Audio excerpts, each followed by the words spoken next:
검찰이 윤석열 대통령의 부인 김건희 여사가 운영한 전시기획사 코바나 컨텐츠의 대기업 협찬 의혹을 최종 무혐의 처분했습니다. 기업들 후원의 대가성이 확인되지 않았고 정상적인 협찬이었다는 것이 검찰의 판단입니다. 취재 기자 연결해서 알아보겠습니다. 임성호 기자. 네, 서울중앙지검입니다. 검찰이 김 여사의 코바나 컨텐츠 협찬 의혹을 최종 무혐의 처분했군요. 네, 그렇습니다. 해당 의혹은 김 여사가 운영하는 전시기획사 코바나 컨텐츠가 기획한 전시와 관련된 의혹이었습니다. 코바나 컨텐츠는 지난 2018년부터 2019년 사이에 조각가 알베르토 자코메티전, 또 야수파 걸작전을 각각 주관했는데요. 이때 대기업 여러 곳이 협찬을 했습니다. 당시는 김 여사의 남편 윤석열 대통령이 서울중앙지검장 또 검찰총장을 차례로 역임한 시기와 겹칩니다. 그래서 이를 두고 당시 대기업들이 윤 대통령 직무와 관련해서 코바나 컨텐츠에 대거 협찬한 게 아니냐는 의혹이 불거졌고 시민단체 고발도 이어져서 검찰이 수사에 나섰습니다.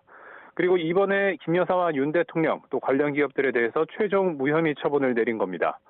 검찰은 김 여사와 코바나 컨텐츠 직원 또 관련 대기업 관계자들을 조사한 결과 협찬의 대가성 등이 확인되지 않아서 무혐의로 처분했다고 밝혔습니다.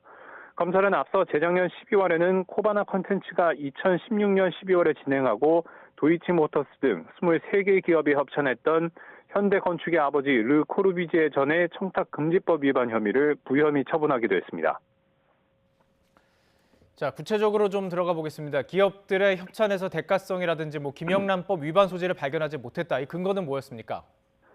네, 윤 대통령과 김 여사 등 관련자들이 고발된 혐의는 이 부정한 청탁을 요건으로 하는 제3자 뇌물죄와 청탁금지법 위반이었는데요. 기업 협찬의 뇌물성 여부에 대해서 검찰은 그 대가성이 확인되지 않았다고 밝혔습니다. 부정한 청탁이 있었는지가 확인돼야 하는데 수사 결과 통상적인 협찬으로 파악했다는 겁니다.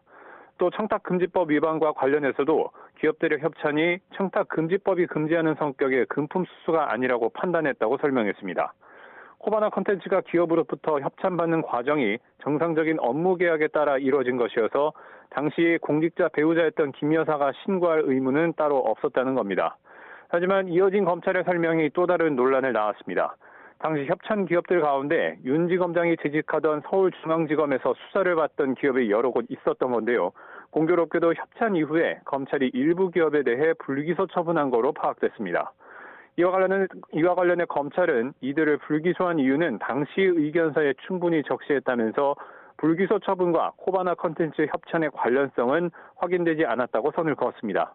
그러면서도 검찰은 핵심 당사자인 김 여사에 대한 강제 수사는 한 번도 하지 않았다고 밝혀 논란의 불씨를 남겼습니다.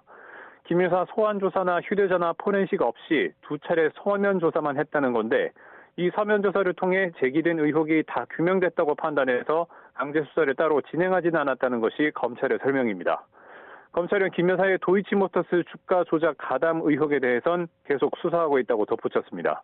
지금까지 서울중앙지검에서 YTN 임성호입니다.